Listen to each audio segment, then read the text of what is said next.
पाकिस्तान की आवाम को नया पाकिस्तान का नारा देने वाले पाकिस्तान के प्रधानमंत्री इमरान खान अब घुटनों पर आ गए हैं।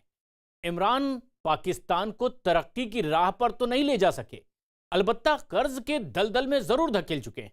आलम यह है कि पाकिस्तान से कर्ज वापस लौटाने का तकाजा कर रहे देशों को अब उनका पैसा लौटाने के लिए भी इमरान को कर्ज की जरूरत है। और इमरान खान ने कोरोना वायरस को अपनी ढाल बनाकर अब इन देशों से कर्ज वापस लौटाने के लिए रहम की गुहार लगाते हुए और मोहलत मांगी।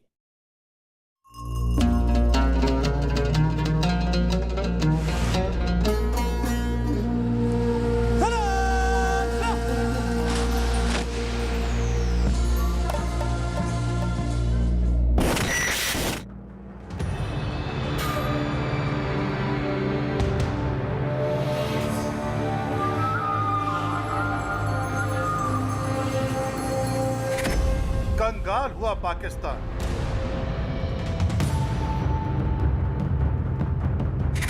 पाई पाई को मोहताज इमरान। कर्ज चुकाने के लिए मोहलत की गुहार।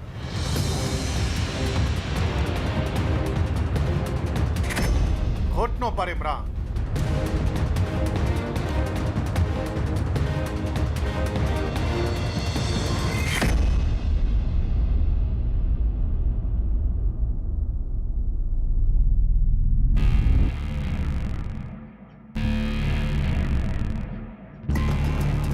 दिवालियेपन की कगार पर खड़े पाकिस्तान के प्रधानमंत्री इमरान खान घुटनों पर आ चुके हैं। पाकिस्तान के प्रधानमंत्री इमरान खान पाई पाई के मोहताज हो चुके हैं। पाकिस्तान के प्रधानमंत्री इमरान खान दुनिया से रहम की गुहार लगा रहे हैं।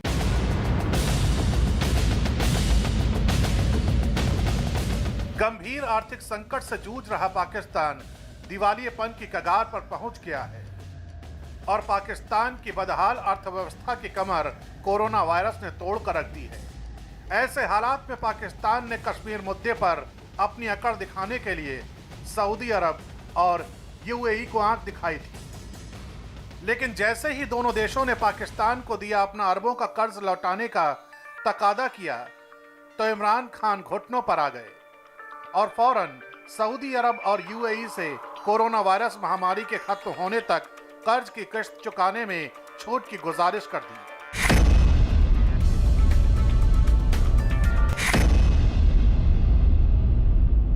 पाकिस्तान की माली हालात इतनी खराब हो गई है कि इमरान खान को घुटनों के ऊपर ला दिया गया है और ऐसी हालत के अंदर जो चीन भी है वो भी अपनी इमदाद देने के लिए कतरा रहा है और उसका आगे ही उसने $60 बिलियन सीपैक के ऊपर खर्च कर चुका है।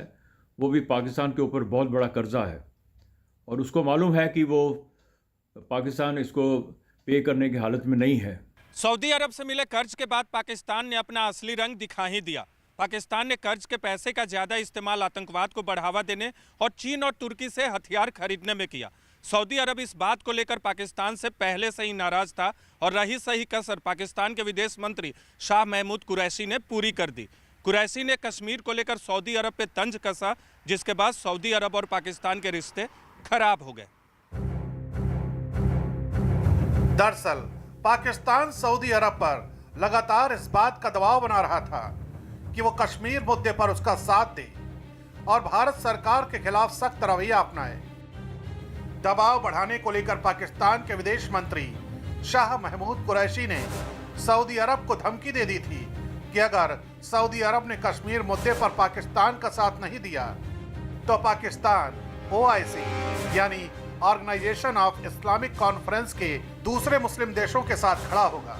बस इसी बात को लेकर सऊदी अरब के क्राउन प्रिंस मोहम्मद बिन सलमान पाकिस्तान से इस कदर खफा हुए कि अब पाकिस्तान की बोलती बंद है।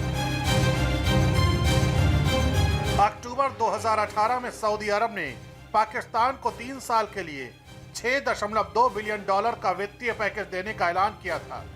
इसमें $3 बिलियन की नकद सहायता शामिल थी, जबकि बाकी पैसों के एवज में पाकिस्तान को तेल और गैस की सप्लाई की जानी थी। इसके अलावा पाकिस्तान का सदाबहार दोस्त चीन भी अब पाकिस्तान की फितरत और नीयत अच्छी तरह से समझ चुका है और उसे कर्ज देने में आनाकानी कर रहा है। इसकी सबसे बड़ी वजह है पाकिस्तान की नीयत, क्योंकि ये बात पूरी दुनिया जानती है कि पाकिस्तान कर्ज लौटाने के वक्त हमेशा अपनी बदहाली का रोना शुरू कर देता है। लिहाजा चीन भी अब पाकिस्तान को कर्ज देने से कतरा रहा है। ये लगता है कि आने वाले समय में ये चीन की एक पाकिस्तान कॉलोनी बन जाएगा, जैसे चीन की ये जो 28वीं स्टेट बन जाएगा, उसके लक्षण हैं। और चीन यही चाहता है क्योंकि उसको एक्सेस चाहिए है ब्लू वाटर्स की, और इस साइड में अरेबियन सी के अंदर, तो वो पाकिस्तान के ऊपर उसने एज इट इज़ कब्ज़ा पूरा कर लिया हुआ है। और अभी वो ऐसी इकोनॉमिक सिचुएशन में उसने धकेल दिया है कि वो चीन की हर एक बात को मानने को तैयार हैं। पाकिस्तान ने 4 महीने पहले ही चीन से कर्ज लेकर सऊदी अरब का $1 करोड़ का कर्ज चुकाया था। पाकिस्तानी मीडिया का मानना है कि अगर चीन से पाकिस्तान को मदद मिलती है तो $2 अरब का नकदी लोन भी पाकिस्तान सऊदी अरब को चुका देगा। लेकिन अगर चीन से ये मदद नहीं मिलती है तो पाकिस्तान मुश्किल में आ जाएगा। पाकिस्तान के इकोनॉमी की हालत बद से बदतर होती जा रही है। खासकर इमरान के प्रधानमंत्री बनने के बाद तो पाकिस्तान की अर्थव्यवस्था की हालत और भी बदहाल हो गई और पाकिस्तान लगातार कर्ज के दलदल में धंसता जा रहा है। 18 अगस्त 2018 को जब इमरान खान पाकिस्तान के प्रधानमंत्री बने, तब से अब तक पाकिस्तान में रुपए की वैल्यू करीब 31% घट चुकी है। पाकिस्तानी मीडिया रिपोर्ट के मुताबिक पाकिस्तान का सार्वजनिक ऋण इस साल जून तक बढ़कर 37,500 अरब हो चुका है। ये पाकिस्तान की जीडीपी का 90% है।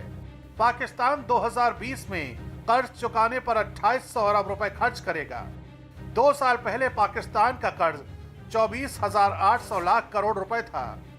इमरान सरकार सत्ता में आने के बाद ये तेजी से बढ़ रहा है। पाकिस्तान की मुश्किल के लिए वो खुद जिम्मेदार है। पाकिस्तान अपने दोगलेपन की वजह से इस मुश्किल में फंसा है।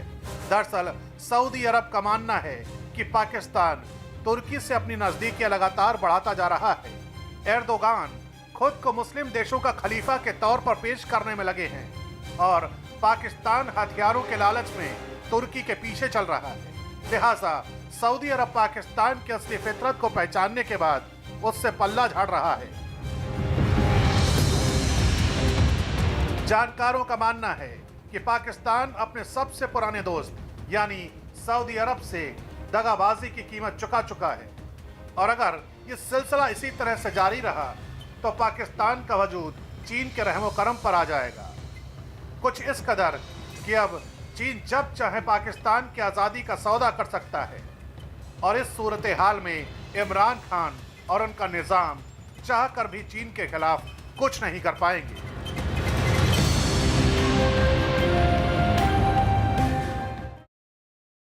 पाकिस्तान पाई पाई को मोहताज है, लेकिन भारत के खिलाफ साजिश बुनने से वो बाज नहीं आ रहा है और इस बार पाकिस्तान की साजिश में तुर्की भी शामिल हो गया है। अंतर्राष्ट्रीय मीडिया के मुताबिक तुर्की ने कश्मीर पर पाकिस्तान का साथ देने के लिए एक खौफनाक प्लान तैयार किया है।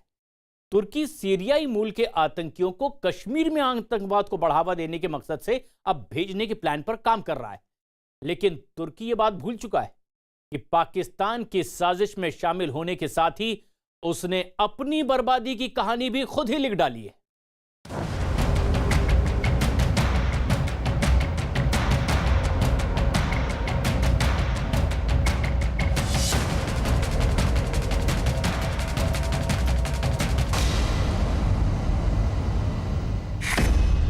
पाकिस्तान ने तोड़ा सीज फायर।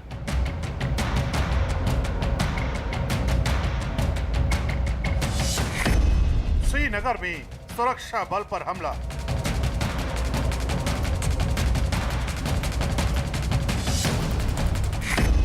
पाकिस्तान तुर्की की नई साजिश।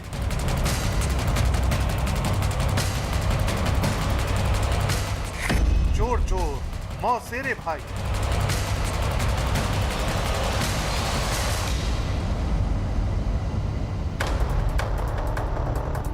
दिवालियापन की कगार पर खड़ा पाकिस्तान अपनी नापाक हरकतों से बाज नहीं आ रहा है। इमरान खान के पाकिस्तान में अवाम रोटी के लिए तरस रही है, लेकिन पाकिस्तान की सेना एलओसी पर सीज फायर तोड़कर गोला बारूद बरसाने में लगी हुई है।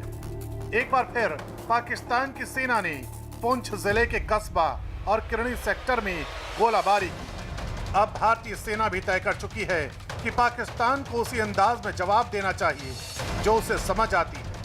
लिहाजा भारत ने भी पाकिस्तान की गोलाबारी का करारा जवाब दिया। ये कश्मीर में पाकिस्तान की साजिश का एक और सबूत है। श्रीनगर में आतंकियों ने सुरक्षा बल पर हमला किया।